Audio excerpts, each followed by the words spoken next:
Salut à toutes et à tous, c'est Nicky. Aujourd'hui on se retrouve pour une putain de nouvelle vidéo. Les gars, aujourd'hui j'ai une question à vous poser, peut-être même plusieurs, mais avant ça, je vous demanderai de regarder la vidéo dans son intégralité. C'est très important les gars, regardez-la de A à Z. Donc effectivement aujourd'hui j'ai découvert enfin l'argument ultime dans le manga papier Dragon Ball, et je précise bien le manga papier. Et putain, mais pourquoi on a été aussi aveugle? J'avais bien raison, Gohan Ultime n'est pas une transformation, et encore une fois il peut se transformer en Super Saiyan pour gagner en puissance suite à son éveil par le vieux Kaioshin. Donc ça fait 2 jours que je me creuse la tête, mais pourquoi Gohan pendant l'éveil dégage exactement la même puissance que Gohan Ultime après l'éveil? Effectivement, vous avez pu voir que pendant l'éveil, quand Gohan s'énerve, il relâche la même puissance que Gohan Ultime après l'éveil quand il veut libérer son ki, etc. Donc pour vous raconter comment et pourquoi Gohan Ultime peut toujours se transformer en SSJ, je vais déjà commencer par vous raconter le début de l'histoire. Donc j'étais en train de jouer à Dragon Ball Z Butokai Tenkaichi 3, que des bons souvenirs hein, évidemment, et j'ai remarqué quelque chose. Pendant le combat Gohan contre Cell, Cell dit « énerve-toi et relâche ta vraie puissance ». Et c'est là que j'ai tilt, j'ai fini la mission et j'ai repris les bons vieux tomes Dragon Ball. J'ai commencé à tout relire,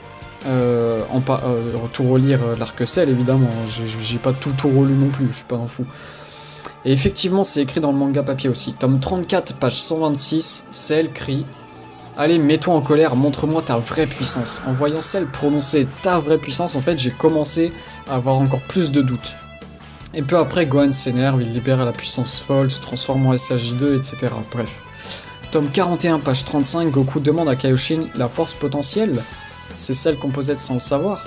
Et Kaioshin lui répond « Oui, à peu près, mais bon, la réponse de Kaioshin n'est pas la plus importante. » Ce qui est surtout important, c'est ce qui arrive par la suite en fait. Gohan, pendant l'éveil, s'énerve et relâche toute sa puissance cachée. Goku est choqué par une telle puissance et elle est identique à celle qu'il va relâcher plus tard après l'éveil, comme je l'ai dit tout à l'heure. La même force cachée qu'il a libérée contre Cell, la même force cachée que Vegeta a relâchée contre Beerus, la même force cachée que Goku a relâchée contre Freezer, bref, la liste est très longue. Même les humains tels que Krillin ont ce pouvoir caché. C'est prouvé dans le manga, le vieux chef Namek libère le potentiel de Krillin et Gohan sur Namek pendant l'arc Freezer. Je rappelle que cet éveil du vieux chef Namek est identique à l'éveil du vieux Kaioshin, ils ont le même pouvoir. Pardon. Enfin bref, cette puissance cachée s'obtient donc après une rage intense ou un éveil. C'est la même force pour tous les personnages, sauf que la puissance varie en fonction du personnage. Effectivement, on sait très bien que Gohan lui possède le plus gros potentiel caché dans Dragon Ball, c'est pas un secret, et c'est dit par Goku, tome 34, page 97 à Piccolo. Piccolo, sans Gohan, possède un potentiel que aucun d'entre nous ne peut imaginer. Et c'est dit même pendant l'entraînement de Sangohan par Piccolo pour l'arrivée des Saiyans, etc. Enfin, c'est dit plusieurs fois dans le manga, c'est beaucoup mis en avant. Maintenant, vous allez me sortir le même argument, d'accord, mais dans ce cas-là, pourquoi il ne s'est pas transformé en SSJ contre Boo? Et là, je vais vous répondre la même chose, c'est soit dans la nature du personnage, soit pour le scénario. Pourquoi il ne s'est pas énervé directement contre Cell? Je vous le demande. Il aurait pu s'énerver et se transformer en SSJ2 et le manger directement. Et quand il a obtenu sa transformation, de toute façon, pourquoi il ne l'a pas achevé? Je vous rappelle que Gohan, ado, a joué avec Cell, il ne l'a pas achevé tout de suite, Goku a dû se sacrifier et c'est un élément scénaristique très important. Et là, ça pourrait être la même chose. Est-ce que ça aurait été vraiment si fun que ça de voir Gohan Ultime exterminer Boo sans aucun fun? Effectivement, ce serait pas très fun. Moi personnellement, je préfère voir un bon vieux Genkidama envoyé par Goku, une bonne fin avec Vegeta qui avoue la supériorité de Goku. C'est juste une fin magnifique pour le manga, pour conclure ce beau manga. J'ai donc une dernière question à vous poser. Si vous doutez de ça, encore une fois, entre Gohan adulte, donc quand il arrête de s'entraîner, et Gohan Ultime, qui gagne selon vous? Gohan Ultime, vous me direz. Oui, vous avez raison. Mais attendez, si Gohan adulte s'énerve, là, qui gagnerait? Personne, ça serait une parfaite égalité.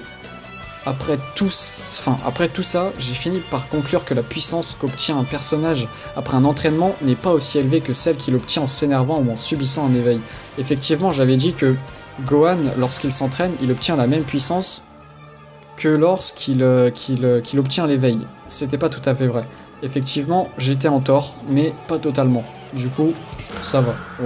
C'est worse, pas du tout. Enfin bref. Du coup, j'avais pas totalement tort, et c'est ça qui fait la force de mes propos.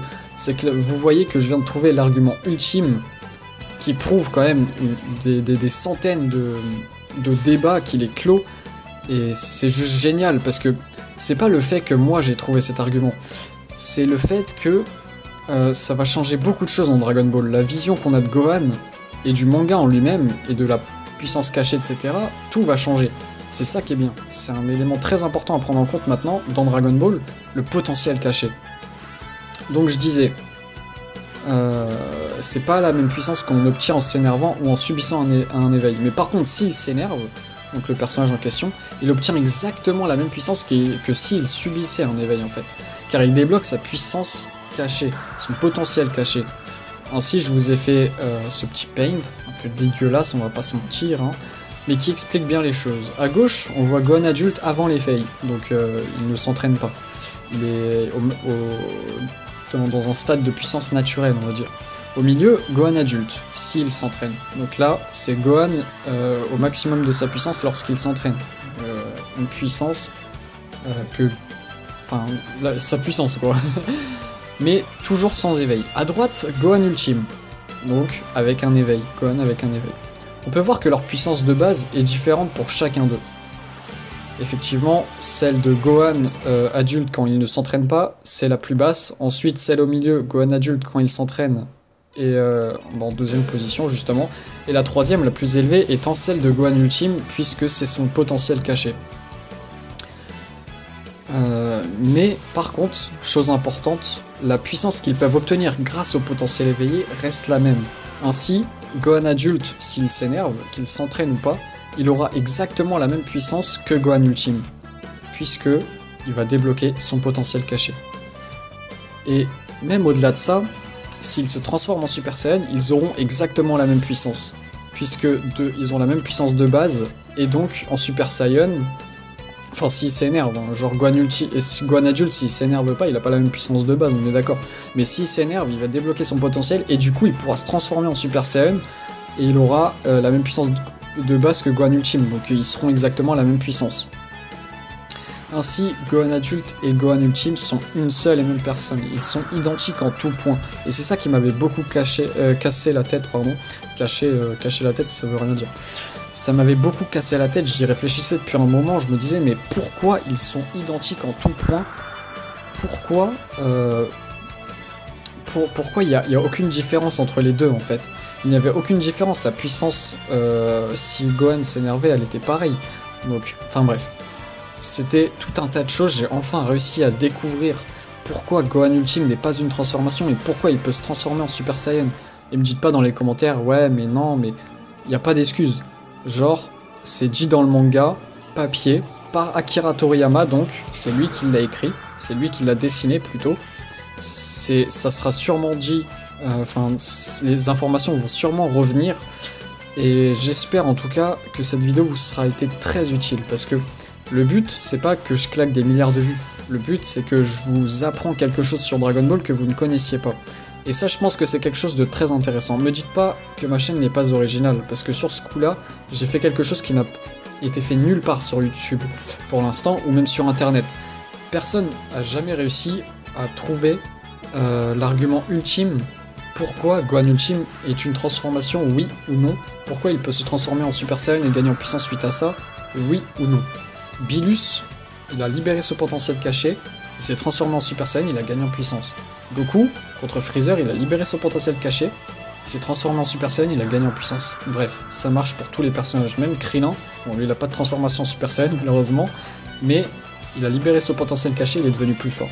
Enfin bref, c'était juste pour vous expliquer que finalement, le potentiel caché c'est une force cachée d'un personnage qu'il peut débloquer soit en subissant un éveil, soit en s'énervant. Mais suite à ça, il pourra toujours se transformer en Super Saiyan et gagner en puissance. C'est dit dans le manga. C'est expliqué dans le manga. C'est prouvé. Hein. Gohan ado, il a libéré son potentiel caché et pourtant il s'est transformé en Super Saiyan 2 pour gagner en puissance.